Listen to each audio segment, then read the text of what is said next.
start recording the meeting. Thank you very much. Um, First, thank you for being here tonight. I want to give a chance to Nancy and Ellis and Terry Kuba to give a welcoming remarks. Nancy, if you could start welcoming people into the meeting. Sure. My name is Nancy Ellis. I am the city planner for the city of East Grand Forks. I've been in this position since 2006.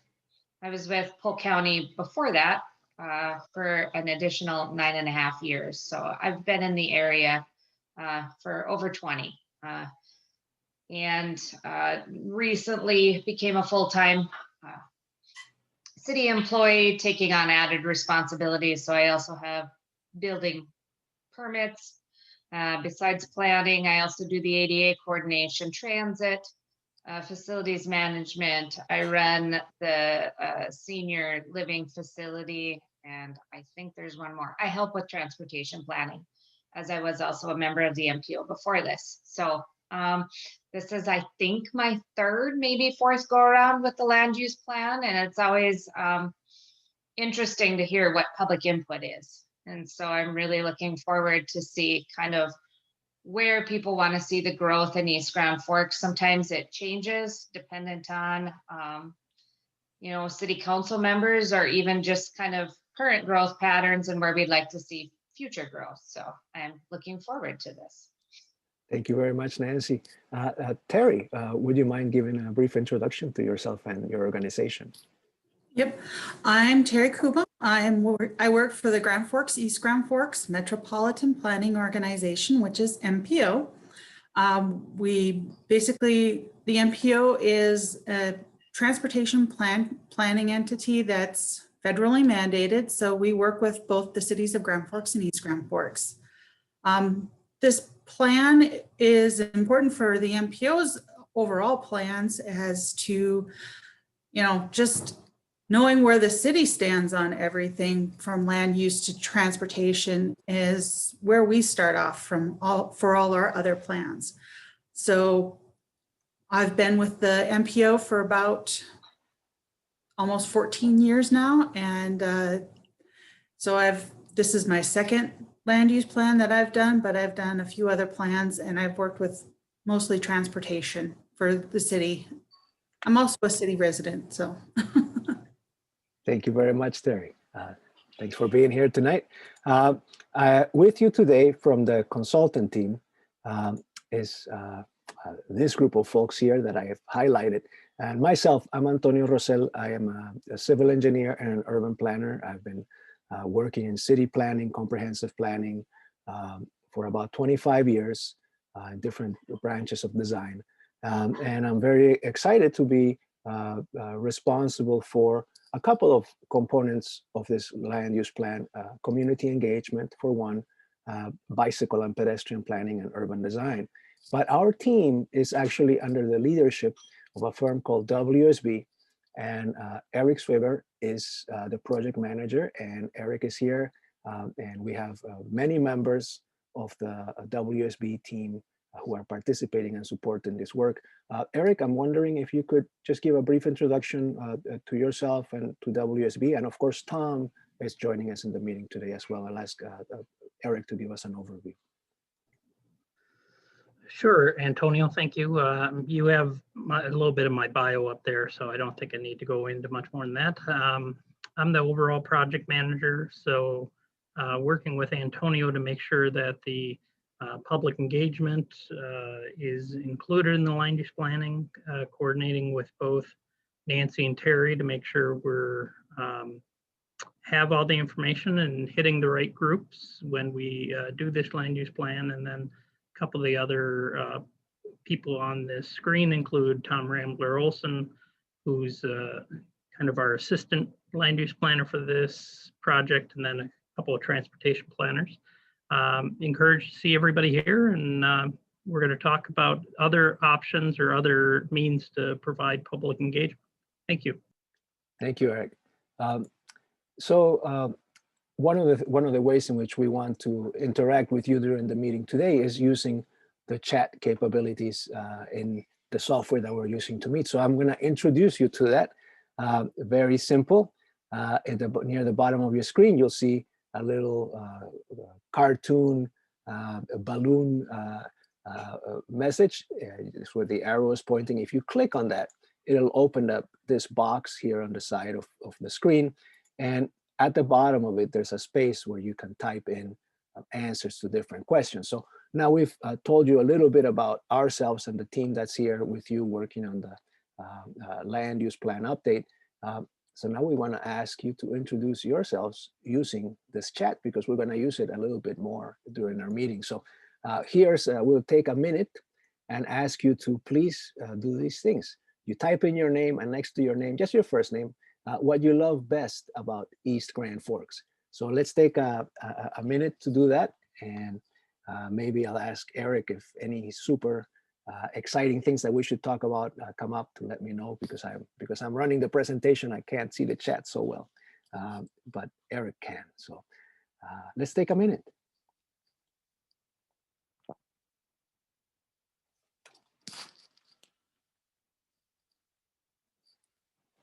What you love best about East Grand Forks. There may be many things, but all you have to do is write one. Eric, are we getting any exciting answers? What are you seeing over there? We are. Well, we've only had 3 people chat in, but so far we have greenways. No, there's a 4th. Greenways, schools, sense of community, well-maintained streets, and family atmosphere. Those seem like pretty wonderful qualities, I would say. Wonderful. Anybody else type it in? We're almost out of time. It's time to hit the return key and get your answer in through the chat.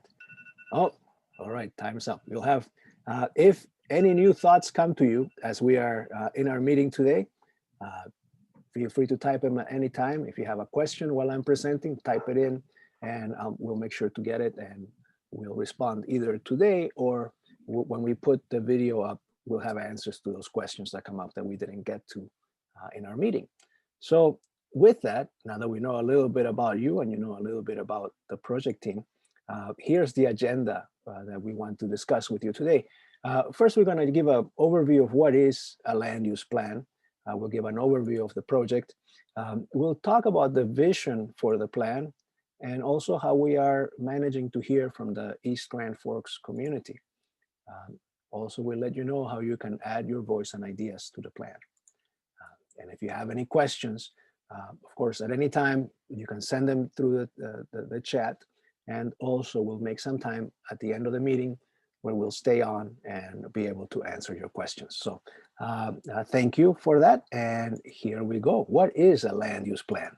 Well, a land use plan is a type of document that it encapsulates a long-term vision for how a community evolves over time. And it helps and provides guidance to that community as to what it should invest on and where it should develop and how it should develop. It's really, this land use plan is the foundation for policies that range from housing policies to transportation policies to the city's laws and ordinances like zoning, for example. So the land use plan, it is supposed to capture all of that and to give direction as to what the city ought to do. So it's an action document. It guides action. Now, there are some communities that don't have a land use plan or a comprehensive plan in place, but without a plan, this is a quote that I like to use because it just really very clearly states what happens. Without a plan, a community goes from a question or from opportunity or from decision kind of haphazardly. And so the community is not able to really chart its own course at all. It's just responding without an overall strategy. So a plan provides an overall strategy for a community. The way that land use plans are developed is that they look into the future and they try to anticipate what is going to happen in the community over that time. Is it going to grow? Is it going to shrink? What kind of jobs might come in? What are the trends in the different industries that that community might have in place. And so the plans look 30 years into the future. So we began this work in 2020. So 30 years into the future, we're looking at 2050, which is a long, long time away from today. And of course, it's hard to anticipate what's going to happen 30 years from now. Maybe it's a little bit easier to anticipate what might happen 20 years from now. And it might be even easier still to anticipate 10 years or 5 years or 2 years from now. And so what the land use plan does, it looks at kind of a continuation of what may happen over that time horizon. And then what ends up happening, which is a really fortunate thing, is that every 5 years, so in 2025, it gets updated, and it looks, when it gets updated in 2025, then it's looking 30 years out. But still, what's closer to that date is easier to anticipate. And so there's continuity, and all of the long-term projections get updated with new data, with new trends. And so there's always that guidance, but it's part of the kind of, in a way, the requirement for effective planning, that you continue to do these long-term plans at shorter intervals. And it's a cycle that continues on, but allows that community to have a responsive and thoughtful guidance. Now, the most recent land use plan for the East Grand Forks area was completed in 2045. And I'm going to ask you a question. I'm going to do a poll here, which I hope comes on your screen. And I think it's not launching. Maybe I need to stop sharing my screen for a second. Let's try it again. Okay, here it is. I'm going to launch the poll. And it says, have you seen the 2045 plan or read it? And you don't have to have read the whole thing. Just, have you seen it? Do you know it? Have you read it? Oh, we're getting a lot of answers. Don't forget, you got a chance to respond. Oh, this is a fantastic audience. I think everybody here loves land use planning, is what I'm getting, but I'm not going to tell you the results just yet. Oh, okay, everybody vote? Not okay. We got most people voted. Oh my goodness, this is fantastic. I want to show you the results. 100% of all participants have seen or read the plan. Congratulations to you. I think that is, the bar is raised here. All other meetings where we ask this question, it'll be hard to beat. So you're a good group tonight. Thank you. All right, so now with that, I am going to now go back and share my screen again so that we can continue on here on our activities. A land use plan looks at a place, at a community, through several layers, and then kind of puts them together so that we can have guidance for the community overall. So it looks, for example, at land use, at transportation, at natural systems. The land use plan for East Grand Forks, what will be the 2050 land use plan for East Grand Forks, also uses the same set of systems and layers. So we're discussing and thinking about land use, for example, where it is that different activities might take place over time. We're looking at issues of economic development, of where should industrial opportunities be located. We're looking also, and land use has to do with, what kind of housing should be developed and where should it be developed. And Antonio, yes, you need to share your screen again. Oh, I am sorry. I thought that it was Thank being you. shared. Thank you very much. I appreciate that. It might be a very boring recording otherwise. Let me get it back on in there. 1 second. I think we're having a little bit of trouble here. Okay, technology is always exciting. Let's see. Pardon me. Okay, and we'll get it going. Okay, thank you. So I just want to, this is the graphic where I was mentioning different layers making up the set of recommendations that come in under land use, under a land use plan.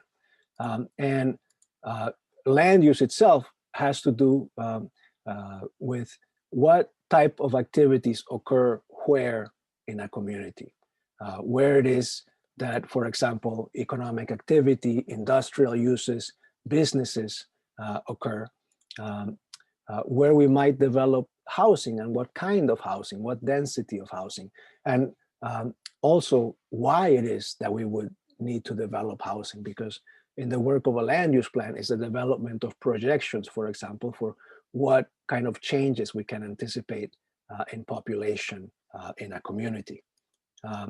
For transportation, in the case of East Grand Forks, we know that the current transportation system is meeting or is responsive to the needs and the different demands of the populations that are here today. What about 30 years from now? What about how it is, for example, that we might get across the river? And I know that there are some other conversations in place now about different crossings that are under consideration. So, but transportation responds to the land use as well. And so if we have demand for, or we're making recommendations for development in one particular part of town, then we must know that we need to connect it as well.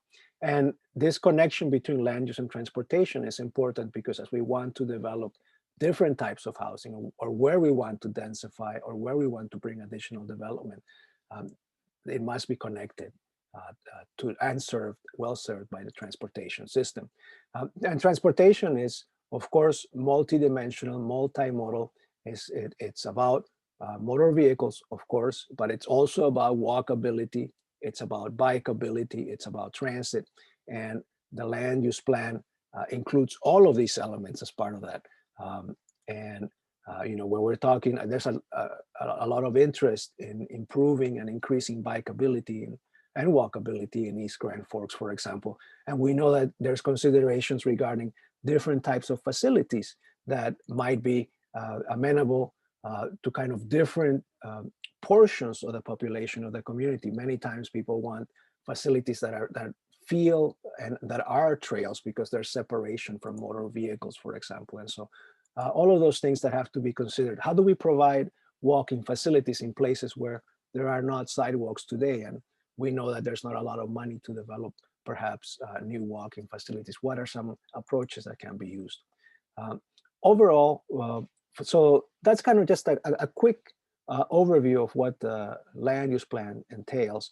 Now, the timeline for development of the land use plan, we began this work in July of 2020, as you can see here on your screen. And some of the first tasks were kind of getting the background information about the East Grand Forks community and beginning to do the work of coordinating with the city, with the MPO, and with the steering committee that is helping us to make decisions and find priorities for the plan. In last year, towards the end of last year, we began to work on future land use scenarios and considerations.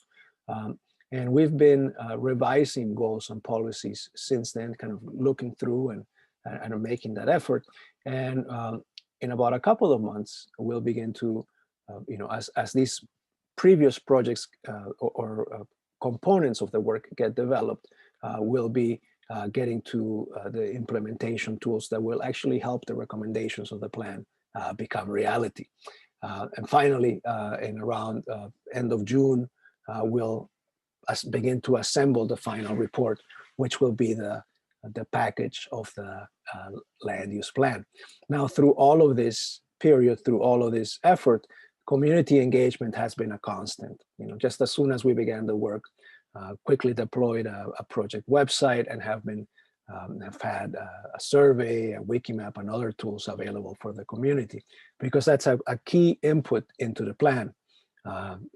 People's ideas and aspirations for the community are what help shape the direction of the plan. And so something that is kind of that foundational element is that this plan vision and the objectives.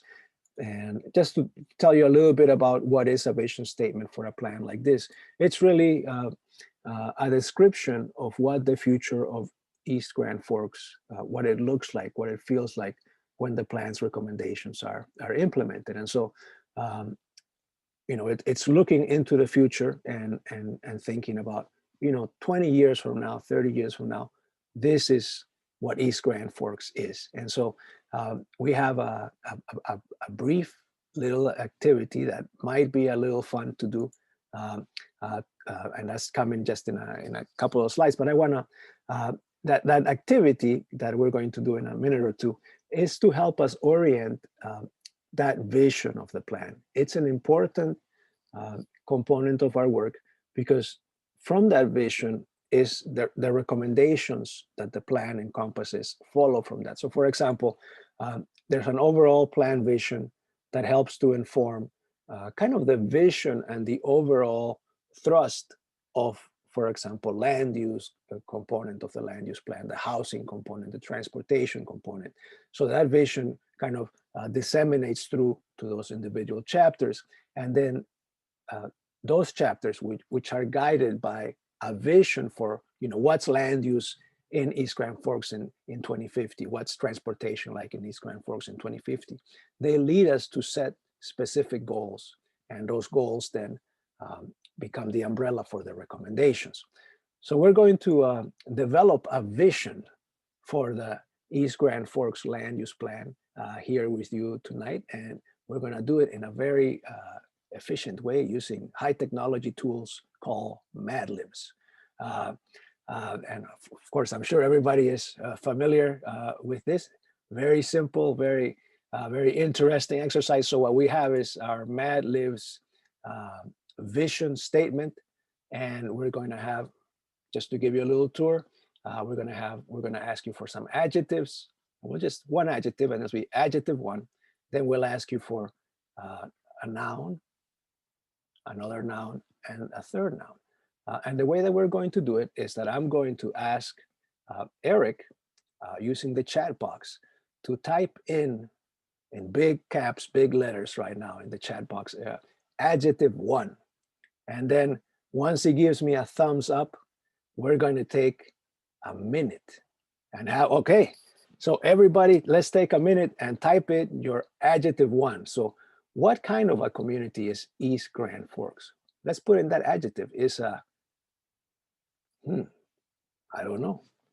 You tell me. We have the clock running already. So you don't have to think of all 3 adjectives. Just think of one even, because we have a good group of people here who 100% of them have read the previous land use plan. So I know they're thinking about big picture stuff. And then when the minute is up for our adjective, then we'll move on to the noun, but we're not moving on to the noun yet. If you have nouns in your mind, hold them there. We're just an adjective right now. And we have about 15 seconds left. So I see a few adjectives have come in. I'm only getting a count, but I can't actually access the chat while the presentation is going on. Okay, I think that it may Antonio, be. so far we've gotten in friendly, welcoming, vibrant, and progressive. Beautiful. I love it. Those are great. So I think we may be ready then. We may be ready to move into noun 1. So everybody, Eric, would you type in noun 1 in big letters so that we'll get this from the chat? Okay, he's got it. So let's take a minute. What do we value in East Grand Forks, in the East Grand Forks of the future? Let's take a minute. Again, just put one in, put a noun in. So it's noun 1. Let's see. I want to see if I can get another device running here that can connect me, because I would like to see. This is very exciting as you're typing it in. This is the age of wonders here, technology. 30 seconds left for noun 1. What do we value in 2050 in East Grand Forks? Let's see.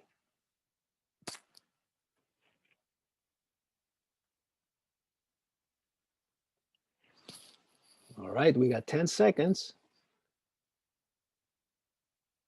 All right. I think we've got all of the answers we were gonna get. All right, time's up. Let's go to noun 2. Eric, will you type in noun 2, big bold letters? Let's take another minute once he gives us the thumbs up. All right, let's start it. Now let's see. I think we're, ooh, good answers.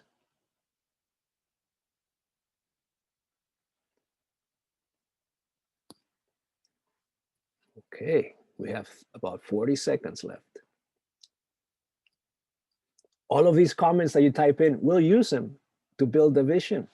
We'll get the chat at the end of our meeting. We'll get all of the results from the chat, and we're able to compile them and assemble a wonderful vision that we'll share with the steering committee. And it'll be the beginning of a beautiful thing.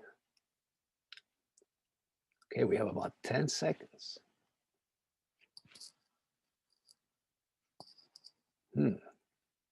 What is it connected by with the East Grand Forks of the future? Oh, time's up. Okay, let's see. So lastly, noun number 3. Eric, would you please type it in? It's there, it's ready. Let's do it. All right, let's start it. And what is East Grand Forks of 2050 known for? And it doesn't have to be just a very, a brief noun. You can have a compound kind of noun there. We have about 30 seconds left. Ooh, we're getting some good ones. Opportunity, I like that. City pride. Those are great ideas. I think this is going to be a very nice vision. About 15 seconds left.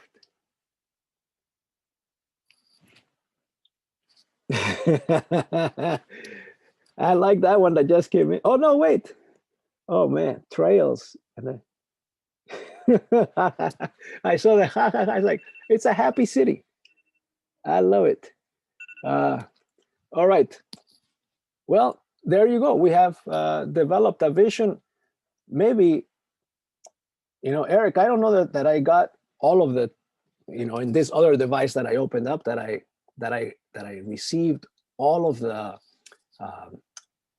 answers. They're on the master list here.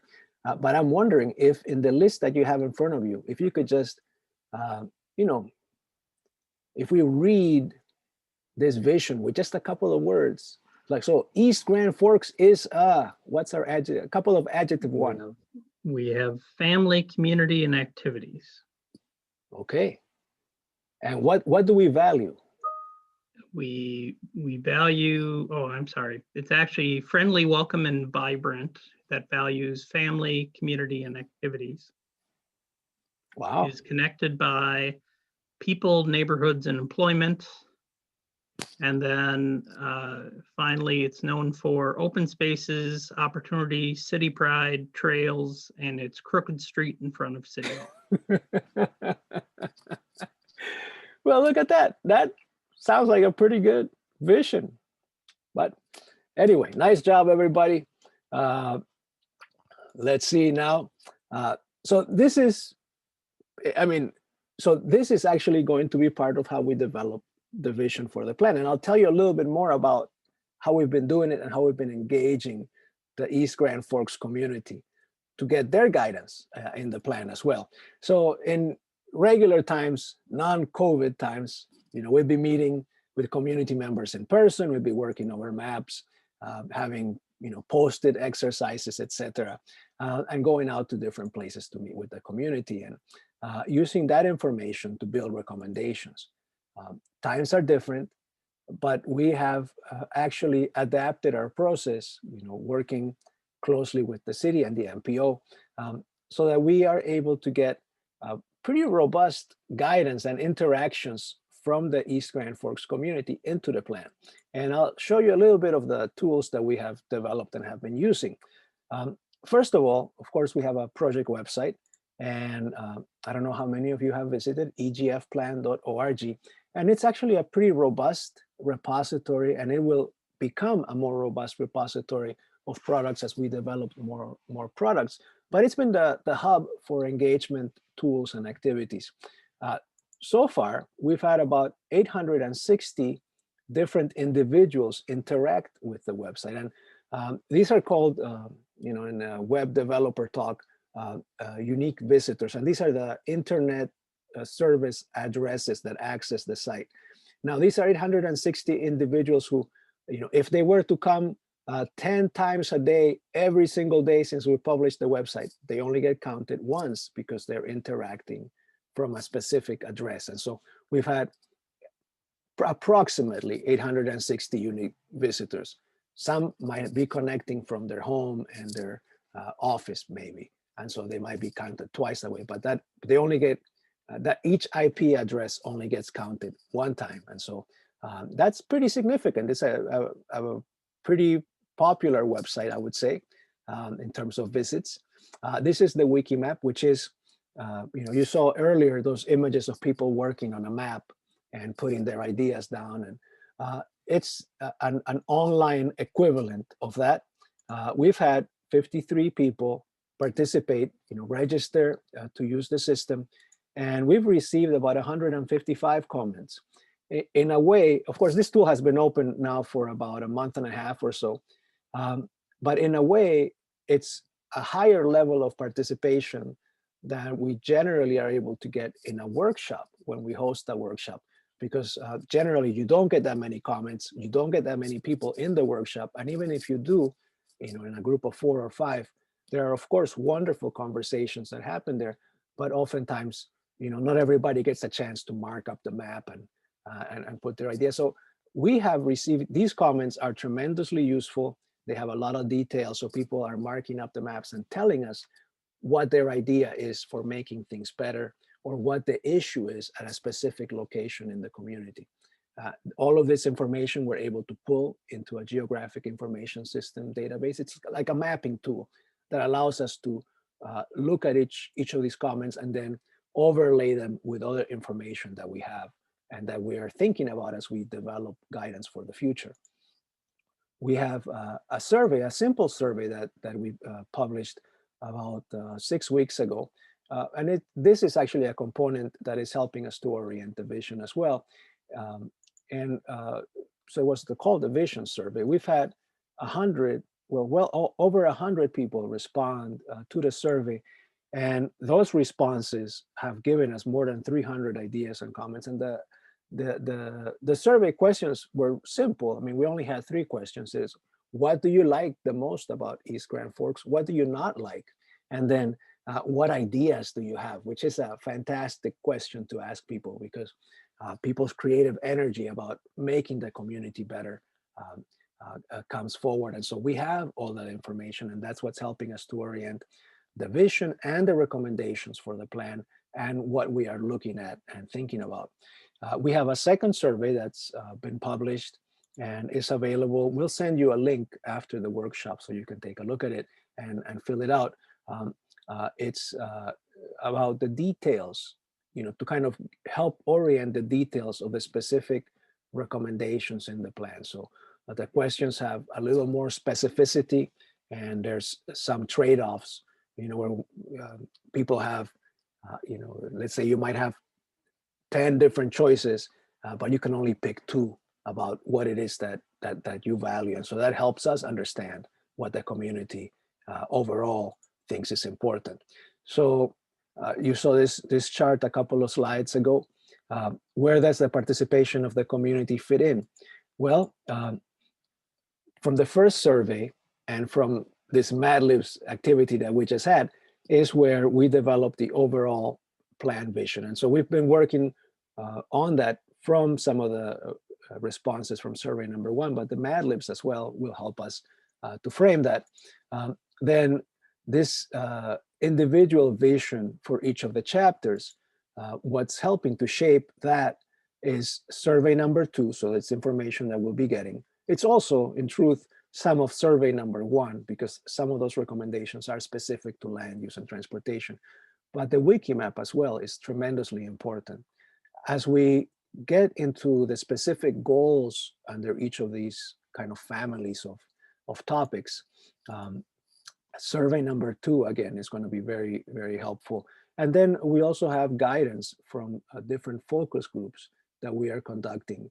And we're having conversations with, for example, this week, I'll be meeting with the Chamber of Commerce and getting their ideas for the plan.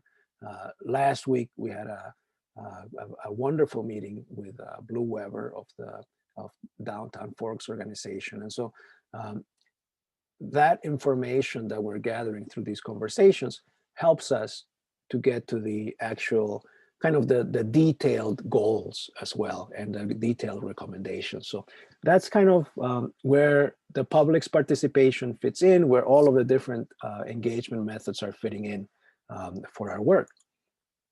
Next steps for community engagement and for the plan, well, we have survey number 2, which is published, is available through the website. We'll send you a link, so you don't have to worry about typing this in. It's kind of difficult even to read the link, but we'll send you the link after the meeting. Just wanted to let you know that we're going to have it open for about 3 weeks after today, and that'll give us some of that detailed guidance that we're looking for. The wiki map, of course, is a tool that has been open for about maybe 6 weeks, and we're going to keep it open for another three weeks as well, closing on March 15th. And all of this information, again, available at the website. So we'll send you that message with the links. Don't worry about typing any of this in.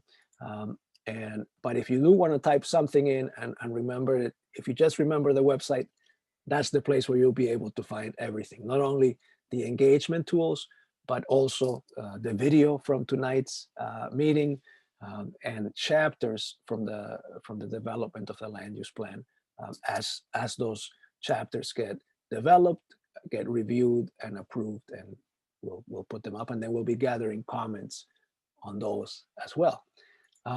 So with that, I'm going to do a quick time check. We're at 6:44, and I know that we asked for your time until 7 tonight. We're going to stay on. If you have any questions, I'll stop recording, I think, and then we can, if you feel like you have any questions or if you have any comments you'd like to make, we'll be able to write them in and so on. So Nancy or Terry, any last words you'd like to share with participants or viewers of the video, I should say?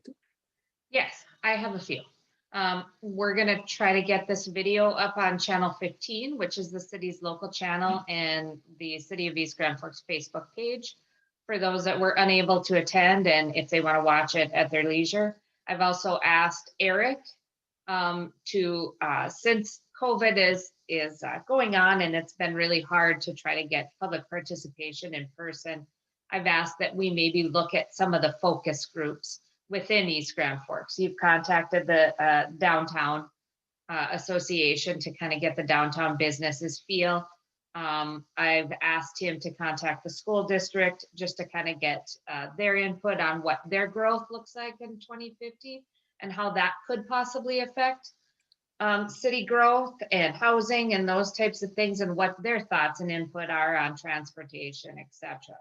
I did hear from the New American Group, and they provided a lot of valuable input as to what their needs are and what they'd like to see for the future of East Grand Forks. So we're getting a lot of diverse input, and anyone else that would like to be contacted, they can feel free to send either Terry or I a message, or we can try to reach out to them. But I'm very, very thrilled to see the amount of participation we've had online through the Wikimap and the surveys. This is more than we typically receive. So I'm quite happy. And again, we're all more than open and available if anybody has any input or any questions in regards to the land use plan. I hope that they would contact us. We'd be happy to visit with them. Thank you. Thank you very much for that, Nancy. Terry, any last words you'd like to share, or? Not as many as Nancy. She quite a few of them that I would have said anyway. I agree with her that we really want to hear from the public. Getting their input is the important thing, and this is the start of a lot of things that go further down the line. And so it's really nice for the public to know what's going on, and to know what's going to be happening into the future too. Thank you. Thank you, Terry.